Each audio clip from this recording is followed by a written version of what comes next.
இன்றைக்கி ஆட்டுடைய மூளையோட முட்டையை சேர்த்து சூப்பரான ஒரு மூளை முட்டை பொரியல் தான் பார்க்க போகிறோம். இதை வந்து நம்ம பசங்களை ஈஸியாக சாப்பிட வச்சிடலாம். ஏன்னா நம்ம மூளையோட முட்டையை சேர்த்து செஞ்சுருக்கிறதுனால கவுச்சி வாசனை அந்தளவுக்கு இருக்காது. கண்டிப்பாக ட்ரை பண்ணி பாருங்கள். தோசை சப்பாத்தி எல்லாத்தோடையும் ரொம்ப அருமையாக இருக்கும். இரும்பு தாச்சி வச்சுருக்கேன். 2 டேபிள் ஸ்பூன் ஆயில் ஊற்றிட்டு காஞ்ச மிளகாய் கிள்ளி போட்டிருக்கேன்.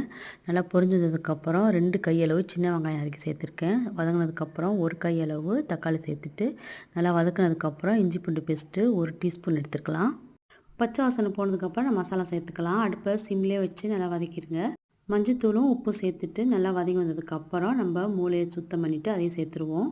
ஒரு மூளைக்கு 2 முட்டை அளவு கரெக்டாக இருக்கும். அப்படி சேர்க்கும் போது தான் மூளையோட டேஸ்ட் நமக்கு தெரியும். இல்லைனா முட்டை பொரியல் மாதிரி ஆயிரும். அதனால் ஒரு மூளைக்கு 2 முட்டை சேர்த்தா கரெக்டாக இருக்கும்.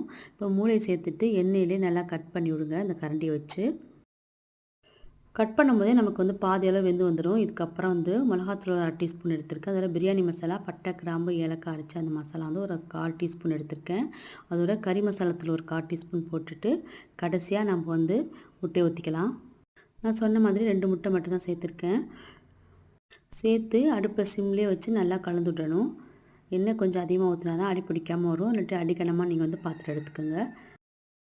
இப்போ நல்லா வெந்து வந்ததுக்கப்புறம் கடைசியாக ஒரு பொருள் கண்டிப்பாக சேர்க்கணும். மிளகு 1 டேபிள் ஸ்பூனும் 1 டீஸ்பூன் அளவு ஜீரகமும் வறுத்து பொடி பண்ணிவிட்டு அதை வந்து இதில் கண்டிப்பாக கடைசியாக சேர்த்து இறக்கிருங்க. அப்போ சுத்தமாக கவுச்சி வாசனை இருக்கவே இருக்காது. இப்போ எல்லாம் ரெடியாகி வந்துருச்சு. நான் நுணுக்கி வச்சுருக்கேன் மிளகு ஜீரகத்தையும் சேர்த்துட்டு கடைசியாக வந்து மல்லி இலை சேர்த்துட்டு அடுப்பை ஆஃப் பண்ணிடுறேன். சாதத்தோடையும் சூப்பராக இருக்கும், டிஃபனோடையும் சூப்பராக இருக்கும். கண்டிப்பாக ட்ரை பண்ணி பாருங்கள். பிடிச்சிருந்தா மற்றவங்க கூடயும் ஷேர் பண்ணுங்கள்.